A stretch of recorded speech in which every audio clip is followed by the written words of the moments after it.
Students, welcome to 9th class. نویں جماعت کے بچوں، آج ہم پڑھیں گے جھنگر کا جنازہ، جسے لکھنے والے مصنف کا نام ہے خواجہ حسن نظامی۔ جھنگر کا جنازہ لکھنے والے مصنف خواجہ حسن نظامی۔ سبق شروع کرنے سے پہلے چند اشعار دیکھیں گے۔ کوئی پہاڑ یہ کہتا تھا ایک گلہری سے، کوئی پہاڑ یہ کہتا تھا ایک گلہری سے، تجھے ہو شرم تو پانی میں جا کے ڈوب مرے۔ ذرا سی چیز ہے اس پر غرور کیا کہنا، ذرا سی چیز ہے اس پر غرور کیا کہنا، یہ عقل اور یہ سمجھ یہ شعور کیا کہنا۔ کہا یہ سن کے گلہری نے منہ سنبھال ذرا، کہا یہ سن کے گلہری نے منہ سنبھال ذرا، یہ کچی باتیں ہیں دل سے انہیں نکال ذرا۔ قدم اٹھانے کی طاقت نہیں ذرا تجھ میں، قدم اٹھانے کی طاقت نہیں ذرا تجھ میں، تیری بڑائی ہے خوبی ہے اور کیا تجھ میں۔ جو تو بڑا ہے تو مجھ سا ہنر دکھا مجھ کو، جو تو بڑا ہے تو مجھ سا ہنر دکھا مجھ کو، یہ چھالیا ہی ذرا توڑ کر دکھا مجھ کو۔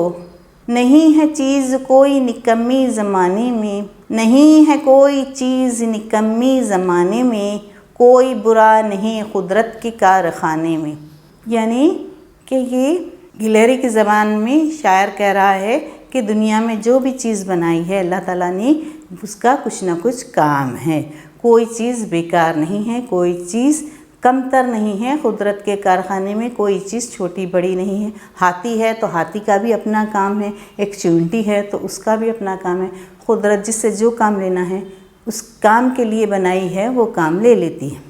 اس لیے ہمیں بھی کسی کام کو چھوٹا بڑا نہیں سمجھنا، اور نہ کسی کو گرا کر دیکھنا، کسی کو کم تر دیکھنا، اور اپنے آپ کو بڑا نہیں سمجھنا، اور نہ کسی سامنے والے کو کم تر سمجھنا چاہیے۔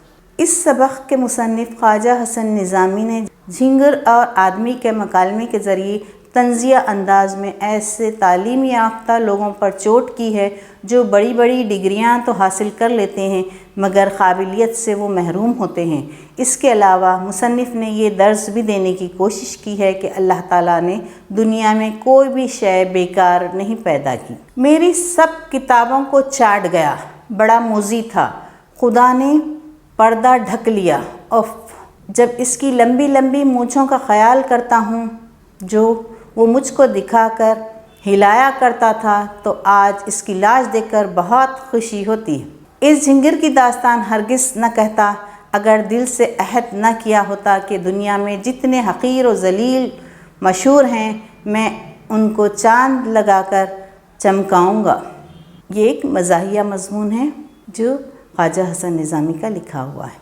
ایک دن اس مرحوم کو میں نے دیکھا کہ حضرت ابن عربی کی فتوحات مکیہ کی ایک جلد میں چھپا بیٹھا ہے۔ میں نے کہا کیوں رے شریر، تو یہاں کیوں آیا؟ اچھل کر بولا ذرا اس کا مطالعہ کرنا تھا۔ سبحان اللہ بھائی، کیا خاک مطالعہ کرتے تھے؟ بھائی یہ تو ہم انسانوں کا حصہ ہے۔ بولا قرآن نے گدھے کی مثال دی ہے کہ لوگ کتابیں پڑھ لیتے ہیں مگر نہ ان کو سمجھتے ہیں نہ ان پر عمل کرتے ہیں، لہٰذا وہ بوجھ اٹھانے والے گدھے ہیں جن پر علم و فضل کی کتابوں کا بوجھ لدا ہوا ہے۔ مگر میں نے اس مثال کی تقلید نہیں کی۔ خدا مثال دینی جانتا ہے تو بندوں کو اس کی دی ہوئی بلاغت سے ایک نئی مثال پیدا کر سکتا ہے، اور وہ یہ ہے کہ انسان مثل ایک جھنگر کے ہیں جو کتابیں چاٹ لیتے ہیں، سمجھتے بوجھتے خاک نہیں۔ یہ جتنی یونیورسٹیاں ہیں سب میں یہی ہوتا ہے، ایک شخص بھی ایسا نہیں ملتا جس نے علم کو علم سمجھ کر پڑھا ہو۔ جھنگر کی یہ بات سن کر مجھ کو غصہ آیا اور میں نے زور سے کتاب پر ہاتھ مارا۔ جھنگر پھدک کر دوسری کتاب پر جا بیٹھا اور قہقہ مار کر کہنے لگا، واہ! خفا ہو گئے، بگڑ گئے، لاجواب ہو کر لوگ ایسا ہی کیا کرتے ہیں۔ لیاقت تو یہ تھی کہ کچھ جواب دیتے، لگے ناراض ہونے اور دھتکارنے۔ ہائے! کل تو یہ تماشا دیکھا تھا، آج غسل خانے میں وضو کرنے گیا تو دیکھا بیچارے جھنگر کی لاش کالی چینٹیوں کے ہاتھوں پر رکھی ہے اور وہ اس کو دیوار پر کھینچ لیے جاتی ہیں۔ جمعہ کا وقت قریب تھا، خطبے کی اذان پکار رہی تھی، خطبے کی اذان پکاری جا رہی تھی۔ دل نے کہا جمعہ تو ہزاروں آئیں گے، خدا سلامتی دے، نماز پڑھ لینا، اس جھنگر کے جنازے کو کاندھا دینا ضروری ہے، یہ موقع بار بار نہیں آئے گا، ایسے موقع بار بار نہیں آتے۔ بیچارہ غریب تھا، خلوت نشین تھا، خلوت میں حقیر و ذلیل تھا، مگر وہ تھا، غلیظ سمجھا جاتا تھا۔ اسی کا ساتھ نہ دیا تو امریکہ کے کروڑوں پتی راک فیلر کے شریک ماتم ہو گئے۔ اگرچہ اس جھنگر نے ستایا تھا، جی دکھایا تھا، لیکن حدیث میں آیا ہے کہ مرنے کے بعد لوگوں کا اچھے الفاظ میں ذکر کیا کرو۔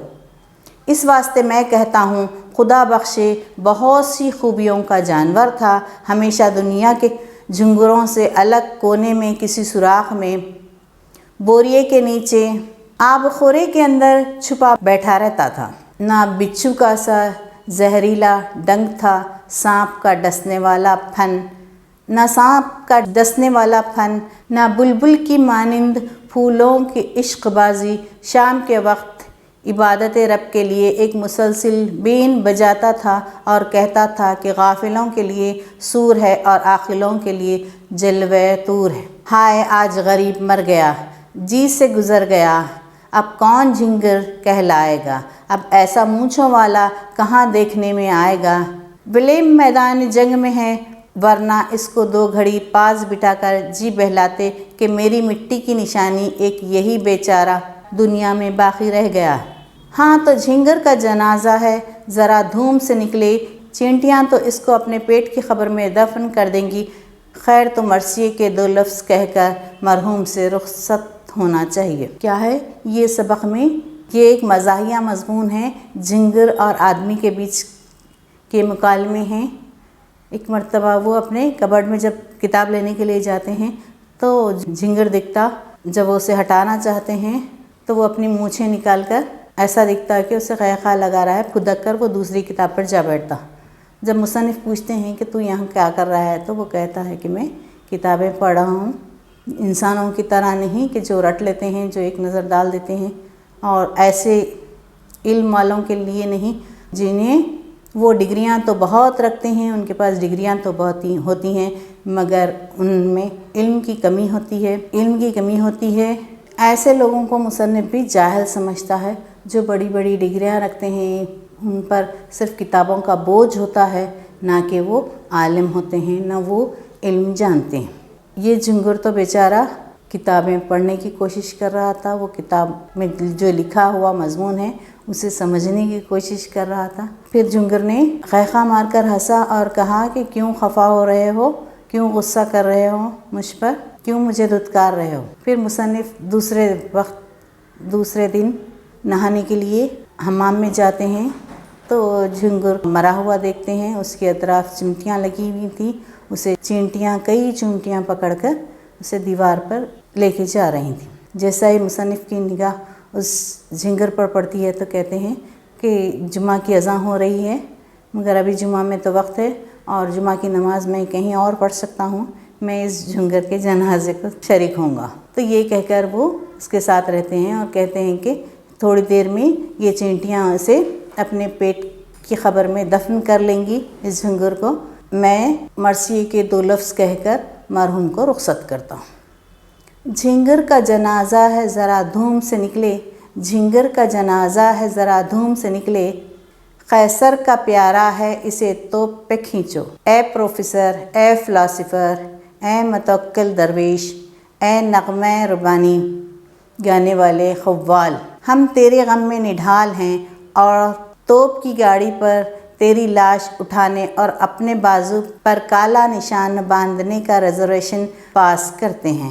خیر اب تو شکم مور کی خبر میں دفن ہو جا، مگر ہم ریزرویشن میں تجھے یاد رکھیں گے۔ یہ کہہ کر مرحوم کو رخصت کرتے ہیں مصنف۔ سبق یہیں ختم ہوتا ہے۔ شکریہ۔